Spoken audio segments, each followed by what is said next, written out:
సారంగపురంలో విమలమ్మ తన ఇద్దరు కొడుకులు, ఇద్దరు కోడళ్లతో కలిసి ఒక పెద్ద మహల్లో ఉండేది. సరోజా, ఇట్రా. ఆ అత్తయ్య, వస్తున్నా. సరోజ ఆ ఇంటి పెద్ద కోడలు. అత్తగారు పిలవగానే కోడలొస్తుంది. ఆ చెప్పండి అత్తయ్య. పద కోడలా, పొలానికి వెళ్ళాలిగా. అత్తయ్య, ఈరోజు మీరు పద్మని తీసుకెళ్ళొచ్చు కదా. తను ఈ ఇంటి కొత్త కోడలు కదా అమ్మా. కొద్ది రోజులు పడుతుంది ఇక్కడ అడ్జస్ట్ అవ్వాలంటే. ఏం బాగుంటుంది చెప్పు. కొత్త కోడలికి అప్పుడే బాధ్యతలు అప్పజెప్తే. అందుకే నువ్వేరా. కానీ అత్తయ్య, నాకు చాలా తలనొప్పిగా ఉంది. అప్పుడే అక్కడికి ఆ ఇంటి చిన్న కోడలు పద్మ వస్తుంది. అత్తయ్య, అక్కకి తలనొప్పి అంటుందిగా, తనని రెస్ట్ తీసుకొనివ్వండి. నేను మీతో పాటు పొలానికొస్తాను.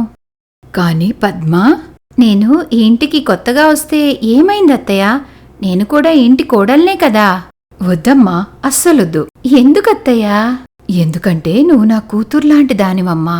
నేను భయపడిపోయానత్తయ్య. అలా అయితే ఇది నా ఇల్లు, అన్ని పనులు చేయించే అధికారం నాకు కూడా ఉంది కదా.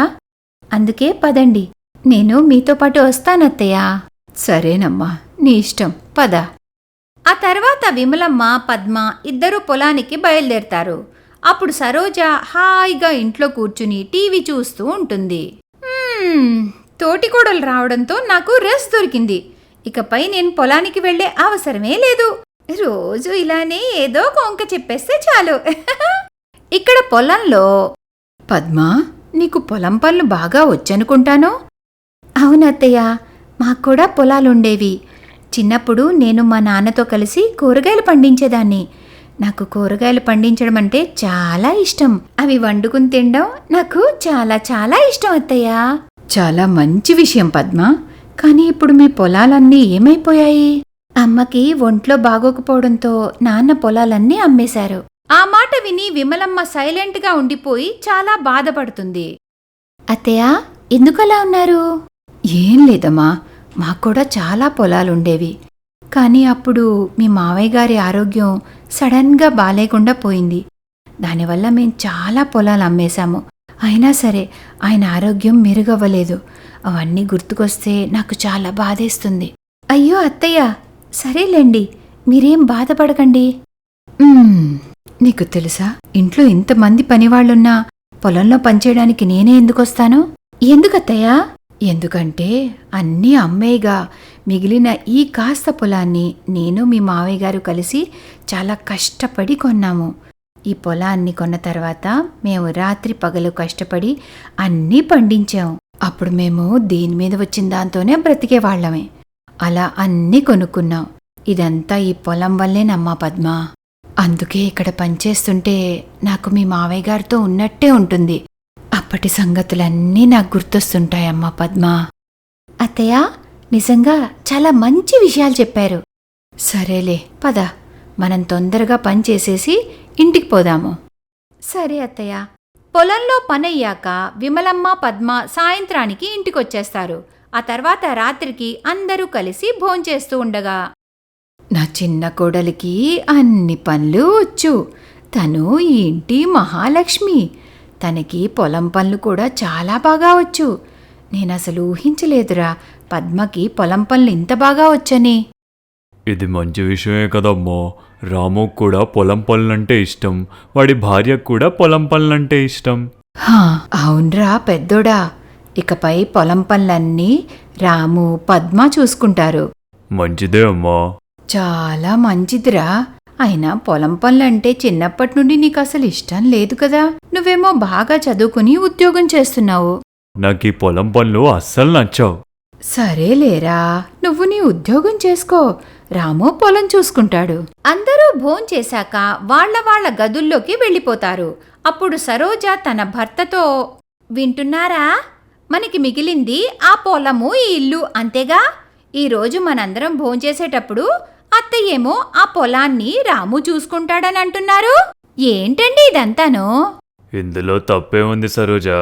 రాముకి పొలం పనులంటే ఇష్టం. అందుకే వాడు చదువు మీద దృష్టి పెట్టలేదు. చిన్నప్పటి నుండి వాడు అమ్మా నాన్నలకి పొలం పనుల్లో సాయం చేస్తూ ఉండేవాడు. కానీ నాకు పొలం పనులంటే అస్సలు ఇష్టం లేదు. సరేలేండి, అదంతా బానే ఉంది, కానీ నా ఉద్దేశం మీకు అర్థం కావట్లేదే. అదేంటో చెప్పు. అత్తయ్య ఆ పొలం రాము పేర రాసేస్తుంది. అప్పుడు మనకేం మిగులుతుంది? ఏమీ ఉండదు. అందుకే ఈ ఇల్లు మన పేరు రాయించుకుందామండి. ఇది పెద్ద మహల్. దీన్ని భాగాలుగా చేస్తే ఏం బాగుంటుంది చెప్పండి. అందుకే ఆ పొలం రాము కొదిలేసి ఈ మహల్ మన పేరు రాయించుకుందాం. అప్పుడు ఇద్దరికీ సమానంగా ఉంటుంది. ఏం మాట్లాడుతున్నావు? నీకు తెలుసు కదా పంపకాలంటే అమ్మ అస్సలు ఒప్పుకోదని. అరే, రేపు మనకి పిల్లలు పుట్టాకైనా పంపకాలు అవ్వాల్సిందేగా. మీరు చూస్తున్నారు కదా, అత్తయ్య ఎప్పుడు రాము వైపే మాట్లాడతారు. మీతోనేమో అన్నీ తెప్పించుకుంటారు. రాముకేమో ఏ ఉద్యోగం లేదని అస్తమానం అండం. ఆమె ఏదో ఒక సాకు చెప్తూనే ఉంటారు. అందుకే మనం ఏదో ఒకటి ఆలోచించాల్సిందే. మీరు ఉద్యోగం చేస్తే డబ్బులు ఏమైనా చెట్లకు కాస్తున్నాయా? వాడు కూడా పొలంలో పనిచేస్తున్నాడు కదా. ఇలా సరోజ తన భర్త పవన్కి బాగా నూరిపోస్తుంది. దాని తర్వాత పవన్ కూడా భార్య చెప్పినట్టే చేస్తుంటాడు. కొద్ది రోజులు గడిచాక, ఇవి ఇంటి పేపర్లు. నువ్వు ఎలా చెప్పావో అలానే రెడీ చేయించా. నేను ఈరోజే మెల్లగా అమ్మ వేలిముద్రలు తీసుకుంటాను. జాగ్రత్త, ఈరోజే పని అయిపోవాలి. ఆ రోజు సాయంత్రం పవన్ విమలమ్మకి సేవలు చేస్తున్నట్టు నటించి ఆ పేపర్స్ మీద తల్లితో వేలిముద్రలు వేయించుకుని మహల్ని తన పేర రాయించుకుంటాడు. ఇప్పుడు ఈ మెహల్ మనదైపోయింది సరోజా. అవునండి, నేను కూడా చాలా హ్యాపీగా ఉన్నాను. మరుసటి రోజు నుండి సరోజాలో చాలా మార్పు వచ్చేసింది. ఇప్పుడు తను అత్తగారి మాట వినడం మానేసి మాటకి మాట సమాధానం చెప్తూ ఉంటుంది. సరోజా, ఎందుకలా అంటున్నావు? నేను నిన్ను అన్నం వడ్డించమన్నాను, అంతేగా? నేనేమన్నాను? నేనేమైనా ఈ ఇంటికి పని మనిషినా ఏంటి? మీకు కావాలంటే మీ చిన్న కోడలికి చెప్పి చేయించుకోండి. సరోజ అత్తగారితో సరిగ్గా మాట్లాడడమే మానేసింది. అందుకే విమలమ్మ పద్మతో కలిసి రోజు పొలానికి వెళ్ళిపోయేది. ఈరోజు కూడా మీరేం తినలేదా? ఉండండి, ఇప్పుడే నేను మీకోసం ఏదైనా వండుతాను. పద్మ ఒక మట్టి పొయ్యి తీసుకొచ్చి రకరకాల కూరగాయలు కోసి అత్తగారి కోసం వంట చేస్తుంది. పద్మ, కూరలు చాలా బాగున్నాయమ్మా. ఇలా పద్మ రోజూ పొలంలోనే వంట చేసి అత్తగారికి వండి పెట్టేది. రోజులు గడుస్తూ ఉన్నాయి. ఒకరోజు సరోజ రాము మరియు పద్మాని ఇంట్లోంచి పంపించేస్తుంది. నేను కల్లో కూడా ఊహించలేదురా నువ్వింత ద్రోహం చేస్తావని. నీ సొంత తమ్ముడికే నువ్వు ద్రోహం తలపెట్టావు. ఇలా చేయడానికి నీకు సిగ్గుగా అనిపించట్లేదారా? కానీ అమ్మా అమ్మా అని నన్ను పిలవకు. నీకు ఇల్లు కావాలంటే నాకొక్క మాట చెప్పాల్సింది. నేను నీ పేరు మీద ఎప్పుడో రాసేసేదాన్ని. కానీ నువ్వు అయినోళ్లనే మోసం చేశావు. ఇది కరెక్ట్ కాదురా. పర్వాలేదులే అమ్మా. అన్నయ్య వదినలకి ఇది కావాలంటే మేమిద్దరం సంతోషంగా వెళ్ళిపోతాం. మమ్మల్ని ఆశీర్వదించండి చాలు. చిన్నోడా, నేను కూడా మీతోనే వచ్చేస్తాను. వద్దమ్మా, నువ్వు మాతో ఉండలేవు. నువ్వు ఇక్కడే ఉండు, సరేనా? అవునత్తయ్య, మీరిక్కడే ఉండొచ్చు. అత్తగారిని ఇంట్లోంచి గెంటేసిందన్న అపకీర్తి నాకెందుకు? పర్వాలేదులే అమ్మా, అంత పుణ్యం నువ్వు తట్టుకోలేవులే. నేను నా చిన్న కొడుకు చిన్న కోడలతోనే ఉంటాను. మీలాంటి మోసగాళ్లతో నేను అస్సలుండలేను. ఆ తర్వాత రాము మరియు పద్మ అక్కడి నుండి వెళ్ళిపోతారు. విమలమ్మ కూడా వాళ్లతోనే వెళ్ళిపోతుంది. వాళ్ళందరూ పొలంలో ఒక చిన్న గుడిసె కట్టుకుని అందులోనే ఉంటారు.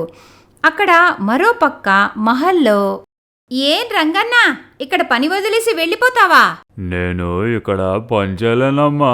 మీలాంటి మోసగాళ్ల ఇంట్లో పనిచేయడం నా వల్ల కాదు. ఎంత ధైర్యంరా నీకు? మీరు చాలా పెద్ద తప్పు చేశారు. భగవంతుడు మిమ్మల్ని క్షమించడమ్మా. అమ్మా, నువ్వు మాతో పాటు ఇక్కడ ఉండలేవు. చిన్నోడా, నువ్వేం కంగారు పడకు, నాకిక్కడ బానే ఉంది. ఆ తర్వాత పద్మ పొలంలో పండించే వాటితో వంట చేసి పెట్టేది.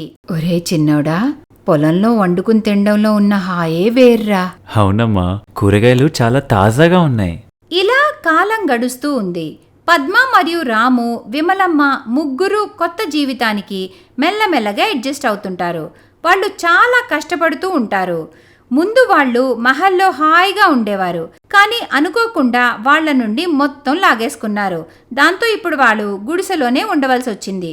కొద్ది రోజుల తర్వాత, అత్తయ్య, నేను పొలంలో వంట చేసి అమ్ముదాం అనుకుంటున్నాను.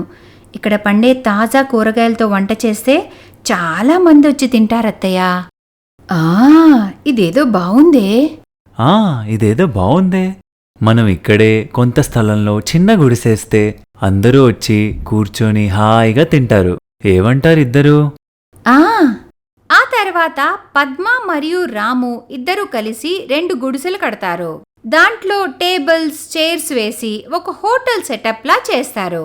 మెల్లమెల్లగా వాళ్ళ హోటల్కి ఒక్కొక్కరు వస్తూ ఉంటారు. మీరు చాలా చాలా బాగా వండారు. ఇలా ఫ్రెష్ కూరగాయలతో పొలంలో కూర్చొని భోంచేస్తామని మేమెప్పుడూ అనుకోలేదు. Thank you sir.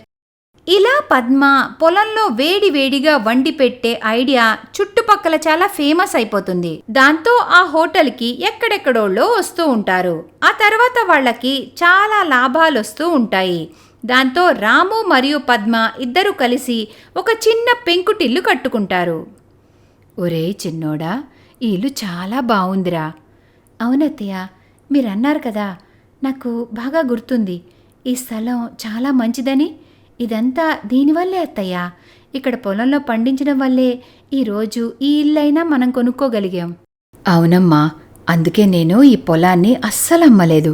ఇదేమీ పెద్ద స్థలమేమీ కాదు, కానీ ఇది మనకి చాలా కలిసొచ్చిందమ్మా. ఈ పొలంతో పాటు నాన్నగారి ఆశీర్వాదం కూడా ఉందమ్మా. అందుకే ఇక్కడ పనిచేయడం నాకు చాలా ఇష్టం. నాన్నగారితో ఉన్నట్టే ఉంటుంది. ఈ విధంగా వాళ్ళు చాలా కష్టపడి జీవితంలో సఫలీకృతం అవుతారు. కానీ ఇక్కడ నేను నీ మాట వినకుండా ఉండాల్సిందే. నీ వల్ల నా కుటుంబానికి దూరం అయ్యాను. నువ్వు ఒక్కదానివే ఉండు ఇంత పెద్ద మహల్లో ఒంటరిగా. అరుణ పెన్షన్ ఆఫీస్ ముందు లైన్లో నిల్చుని ఉంది. గవర్నమెంట్ వాళ్ళు పెట్టిన ఒక స్కీమ్లో 50 ఏళ్లు పైబడిన మహిళల కోసం నెలకు 2000 రూపాయలు ఇస్తారని. ఈ విషయం అరుణ కొడుకు మహేష్కి తెలిసిన వెంటనే వాళ్ళమ్మతో ఇలా అంటాడు. అమ్మా, గవర్నమెంట్ ఇలాంటి స్కీమ్ నీలాంటి వాళ్ళ గురించే పెట్టింది. నెలకి 2000 ఏమీ తక్కువ కాదు. సంవత్సరానికి 24,000 వస్తాయమ్మా. ఏమంటావు? కానీ బాబు, లైన్లో నిల్చోవాలి. దానికోసం చాలా పేపర్స్ కావాలి. అవన్నీ పెట్టాలి. నీకు తెలుసు కదా నా మోకాళ్ల నొప్పి గురించి. అప్పుడు మహేష్ భార్య ఇలా అంటుంది. అవునవును, మనం కోటీశ్వర్లం కదా. 2000 అంటే మనకి ఏమీ కాదులే. అయ్యో, కొంచెం ఆలోచించి చూడండి. 2000 వస్తే ఇంట్లో ఖర్చులకొస్తాయి. మహేష్కి కూడా కొంచెం ఆదా అవుతుంది. అవి పిల్లల చదువులకి పనికొస్తాయి కదా. మనలాంటి మిడిల్ క్లాస్ వాళ్ళకి ఇలాంటి చిన్న చిన్న లాభాలొస్తే మీరు అది కూడా చేయలేరా? అయ్యో, నా ఉద్దేశం అది కాదమ్మా. 2000 రూపాయల కోసం నేనక్కడ చాలాసేపు లైన్లో నిలబడాలి. వాళ్ళు ఎన్నిసార్లు తిప్పిస్తారో ఏంటో. నీకు తెలుసు కదా, నా మోకాళ్ళు పగలు రాత్రి ఎంత నొప్పి పెడతాయో. బాబు మహేష్, నాతో పాటు ఆ పెన్షన్ ఆఫీస్కి నువ్వు కూడా రారా, ఏమంటావు? అమ్మా, నీకు తెలుసు కదా నాది ప్రైవేట్ ఉద్యోగం అని. సెలవు అస్సలు దొరకదమ్మా. నేహా, నువ్వెళ్ళు. ఏమంటావ్? నేనస్సలు వెళ్ళలేను. పొద్దున్నుంచి సాయంత్రం వరకు ఇంటి పనులతోటే అలసిపోతాను. అయినా మరీ అంత కీళ్ళ నొప్పులేమీ లేవులేండి. మెల్లగా వెళ్ళండి. అయినా పెన్షన్ ఆఫీస్ ఏవంత దూరం ఉందని 2 కిలోమీటర్లేగా, వెళ్ళిరండి. అరుణకి అర్థమైంది, ఇంట్లో వాళ్లకి పెన్షన్ కావాలి, కానీ తనకి ఎవ్వరూ సహాయం చేయరని. మరుసటి రోజు అరుణ మహేష్ని కొంత డబ్బులు అడుగుతుంది. అమ్మా, పెన్షన్ ఆఫీస్ పెద్ద దూరం ఏమీ లేదు. ఆటోలో వెళ్తే 150 రూపాయలు అడుగుతాడు. మహేష్, నువ్వు నాకు 100 రూపాయలైనా ఇవ్వరా? ఇదిగో అమ్మా, నా దగ్గర కేవలం 50 రూపాయలే ఉంది. నీకు పెన్షన్ వస్తే ఇంకేమీ ప్రాబ్లం ఉండదు. ఎక్కడికి వెళ్ళాలన్నా నీ డబ్బులతోనే వెళ్ళొచ్చు. ఏమంటావు? సరేనా? దుఃఖం గుండెల్లో నింపుకుని పెన్షన్ ఆఫీస్కి వెళ్లడానికి రెడీ అవుతుంది. మండు టెండలో కీళ్ల నొప్పి భరించలేక దారి మధ్యలోనే ఫుట్పాత్పై కూర్చుండిపోతుంది. ఎలాగోలా ఊపిరి బిగపట్టి పెన్షన్ ఆఫీస్కి చేరుకుంటుంది. అక్కడ చాలా పెద్ద లైన్ ఉంటుంది. చేసేదేం లేక తను కూడా వెళ్ళి లైన్లో నిల్చుంటుంది. కీళ్ల నొప్పి ఎక్కువ అవడంతో తన వెనకున్న అతనితో చెప్తుంది అది తన జాగా అని, నంబరొస్తే లైన్లోకి వస్తానని. అప్పుడు తను అక్కడే కింద కూర్చుంటుంది. తన నెంబర్ వచ్చాక లోపలికి వెళ్ళి, అయ్యో అమ్మా, కావాల్సిన పేపర్లు ఇందులో లేనే లేవు. మీరు ఆధార్ కార్డ్ కూడా తీసుకొని రాలేదు. సరే నాయనా, నేను తీసుకొస్తాను. కానీ ఈ పేపర్లు నీ దగ్గరే పెట్టుకో. లేదమ్మా, అన్ని పేపర్లు ఒకేసారి తీసుకొనిరా. పక్కకి జరుగు, వెనక చూడు ఎంత పెద్ద క్యూ ఉందో. నీకేంటి, ఇంట్లో పని పాట ఏమీ ఉండదు, వచ్చి లైన్లో నిలబడతారు. మీతో పాటు ఇంట్లో వాళ్ళు ఎవ్వరూ రారు. అది విని అరుణ కంగారు పడుతుంది. వణుకుతున్న చేతులతో తన పేపర్స్ని తీసుకుని ఎలాగోలా ఇంటికి చేరుకుంటుంది. ఇంటికి చేరాక, మీకు డబ్బులు చెట్లుకు కాస్తున్నట్టున్నాయి. 50 రూపాయలు వేస్ట్ చేశారు. రేపు మళ్ళీ వెళ్ళాలంటే మళ్ళీ 50 రూపాయలు వేస్టేనా? ఇందులో నా తప్పేం లేదు నేహా. నేను మహేష్తో ముందే చెప్పాను అన్ని పేపర్లు ఇవ్వమని. నాకెలా తెలుస్తుంది? సరేలేండి, అందరికీ తెలుసు, మీకు కూడా తెలుసు ఆధార్ కార్డు ఈ రోజుల్లో అన్నిటికీ అవసరమని. రేపు మళ్ళీ 50 రూపాయలు తీసుకెళ్ళండి. మరుసటి రోజు అరుణ అన్ని పేపర్స్ తీసుకుని పొద్దున్నే పెన్షన్ ఆఫీస్కి వెళ్తుంది. అక్కడికి వెళ్ళిన వెంటనే తన పని పూర్తయిపోతుంది. అమ్మా, వచ్చే నెల నుండి మీ అకౌంట్లో డబ్బులు పడతాయి. బ్యాంక్ వెళ్ళి మీ డబ్బులు తీసుకోండి, సరేనా? ఆ తర్వాత అరుణ మండు టెండలో నెమ్మదిగా నడుచుకుని ఇంటికొస్తుంది. తన కీళ్ల నొప్పులు చాలా ఎక్కువ అవుతాయి. ఇంటికి రాగానే మంచంపై పడుకుంటుంది. ఈరోజైనా పని అయ్యిందా? అయ్యిందమ్మా, ఈరోజు పని పూర్తయింది. ఓ గ్లాసు చల్లని మంచినీళ్లు తెచ్చిస్తావా? తెస్తాను, ఇప్పుడే చల్లటి నీళ్లు తెస్తాను. సాయంత్రం మహేష్ ఇంటికొచ్చాక నేహా మహేష్తో మాట్లాడుతుండగా వాళ్ల మాటలు అరుణ చెవిన పడతాయి. చూడండి, అత్తయ్య గారికి పెన్షన్ వస్తుంది. వచ్చే నెల ఆమెతో మీరే బ్యాంక్కి వెళ్ళండి. గుర్తుపెట్టుకోండి, డబ్బులు ఆవిడ చేతికి ఇవ్వకండి. డబ్బులు మీ దగ్గరే ఉంచండి. ఆవిడికి కావాల్సింది 3 పూటలా భోజనమేగా, అది మనం ఎలాగూ పెడుతున్నాము. ఒక్కసారి ఇమాజిన్ చేసుకోండి, నెల 2000 మనం దాచిపెడితే సంవత్సరానికి 24,000 అవుతాయండి. కానీ అమ్మ డబ్బులు ఇవ్వకపోతే? ఎందుకివ్వరు? మీరు చెప్పండి, ఈ నెల మీకు కొంచెం డబ్బులు అవసరం ఉందని. చూడు, 2000 వస్తే ఇంటికి చాలా ఉపయోగపడుతుంది. ఆ డబ్బులతో బోల్డు సామాన్లు కొనుక్కోవచ్చు. ఏమంటావు? ఇది కూడా బానే ఉందండి. ఇక మనం ఆదా చేసిన డబ్బులతో ఏదైనా వస్తువు కొనుక్కోవచ్చు. అయితే నేను అమ్మతో బ్యాంకుకి వెళ్లాల్సిందేనా? వెళ్తే ఏమవుతుంది? నెలకొక్కసారేగా. అరుణ వంటింట్లోకి వెళ్ళి నీళ్లు తాగి తన గదిలోని కూర్చుని ఆలోచిస్తూ ఉంటుంది. టైంతో పాటు అన్నీ మారిపోతాయి. ఇలాంటి పిల్లల కోసమా మనం దేవుణ్ణి ప్రార్థించేది? జీవితాంతం వారికి తోడుగా ఉంటాం. ఈ ముసలి వయసులో వారికి భారం అయిపోయామా అన్న భావన కలిగిస్తున్నారు. ఈ గవర్నమెంట్ ఏమనుకుంటుంది? ఇలాంటి పెన్షన్ స్కీమ్లతో నాలాంటి ముసలివారికి సహాయం చేస్తున్నారా? అస్సలు కాదు. రాబందులను పోషిస్తున్నట్లు అనిపిస్తుంది. పిల్లలు ఆ డబ్బుల కోసం వాళ్ళ తల్లిదండ్రులని గంటలు గంటలు లైన్లో నిలబెడుతున్నారు. తర్వాత వారి దగ్గర నుండి డబ్బులు లాగేసుకుంటున్నారు. దీనికన్నా గవర్నమెంట్ వృద్ధుల కోసం వృద్ధాశ్రమాలు కట్టించినా చాలా బాగుండేది. ఏం చేస్తాము? మరుసటి రోజు ఉదయం, అమ్మా, వచ్చే నెల 2-3 తేదీల్లో నీ పెన్షన్ వస్తుంది. నీకు తోడుగా వస్తాను. లేదులే బాబు, అవసరం లేదులే. ఈ కీళ్ల నొప్పుతో పెన్షన్ చేయించుకోవడానికి వెళ్ళగలిగిన దాన్ని ఆ పెన్షన్ తీసుకోవడానికి వెళ్ళలేనా ఏంటి? ఎలాగోలా వెళ్తాలే. అమ్మా, నీకు తెలుసుగా నేను ఎంత బిజీగా ఉంటానో. అయితే మరి పెన్షన్ వచ్చే రోజు మాత్రం నీకు పని ఉండదా? అరుణ నిలదీస్తుంటే కోడలికి తిక్క రేగుతుంది. అప్పుడు కోపంతో, చూశారండి, ఇంకా పెన్షనే చేతికి రాలేదు, అప్పుడే కొమ్ములొచ్చేశాయి. అరే, మీరేమనుకుంటున్నారు? మీ 2000 రూపాయలతోనే మేం బతుకుతున్నామా ఏంటి? ఆయన పని పక్కన పెట్టి మీతో బ్యాంక్ దాకా తోడు వస్తున్నారు మీ డబ్బుల కోసం. అది కనిపించడం లేదా? మీ ఆశకు అంతుండాలి. అవును కోడలా, కరెక్ట్గా చెప్పావు. ఆశకు అంతుండాలి. డబ్బులు రాగానే నీ భర్తకి నన్ను బ్యాంకుకు తీసుకువెళ్ళేటంత టైం ఉంది. కానీ పెన్షన్ చేయించడానికి మాత్రం నాకు 50 రూపాయలు ఇవ్వడానికి కూడా చేతులు రాలేదు. నువ్వు చెప్పింది నిజమేనమ్మా, ఆశకి అంతుండాలి. అయ్యో అమ్మా, అది అప్పుడు నా దగ్గర డబ్బులు లేవంతే. అవునరా, నీ దగ్గర అసలు డబ్బులే లేవు. అందుకనేనా ఆ రోజు సాయంత్రం స్వీట్లు తీసుకొచ్చావు?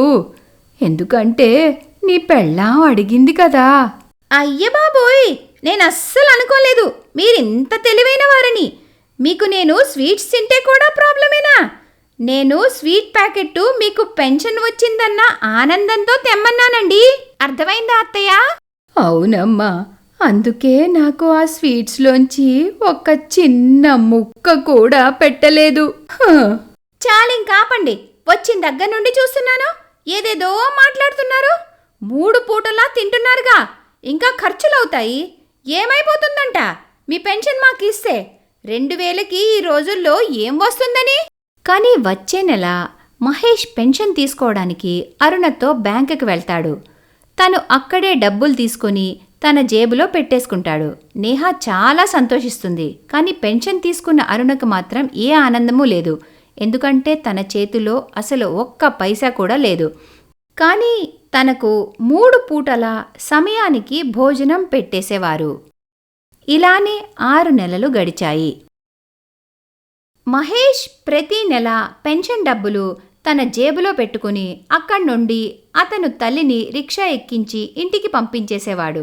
6 నెలల తర్వాత ఒకసారి ఇద్దరూ పెన్షన్ తీసుకోవడానికి వెళ్ళినప్పుడు, మేడం, ఏదో ఇష్యూ వచ్చింది, మళ్ళీ మీ పేపర్స్ అన్నీ సబ్మిట్ చేయాలి. కానీ ప్రతి నెల నాకు పెన్షన్ వస్తుంది, సడన్గా ఏమైంది? మేడం, ఇలాంటి చిన్న చిన్న మిస్టేక్స్ అవుతూ ఉంటాయి. మీరు పేపర్స్ తీసుకొని రండి, నేను మళ్ళీ చేసి పెడతాను. బ్యాంక్ నుండి బయటకొచ్చాక, అమ్మా, నువ్వొక పని చెయ్యి. ఇప్పుడు నువ్వు రిక్షాలో ఇంటికెళ్ళిపో. రేపొచ్చి అన్ని పేపర్లు సబ్మిట్ చేయి, సరేనా? బాబూ, నీకు తెలుసుగా నా కీళ్ల నొప్పుల సంగతి. నువ్వు కూడా రేపొద్దున్న నాతో పాటు రారా? అమ్మా, నేను రాలేను. నాకు ఆఫీస్లో చాలా పనుంది. నువ్వొక పని చేయి, ఇక్కడికొచ్చి ఓన్లీ పేపర్ సబ్మిట్ చేయడమే కదా, చేసే, సరేనా? అని చెప్పి మహేష్ వెళ్ళిపోతాడు.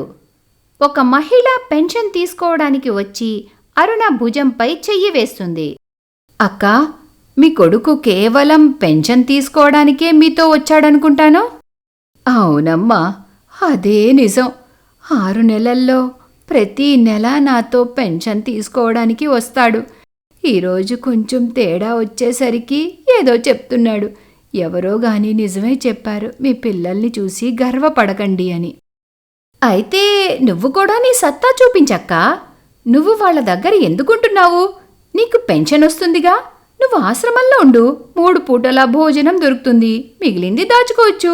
నీ జీవితం నువ్వనుకుంటున్నట్లు జీవించు, అందులోనే నీకు ఆనందం ఉంది.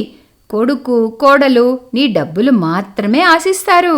కొద్ది రోజుల తర్వాత అరుణకి పెన్షన్ రావడం మొదలవుతుంది. కానీ తన చేతిలో చిల్లి గవ్వ కూడా ఉండదు.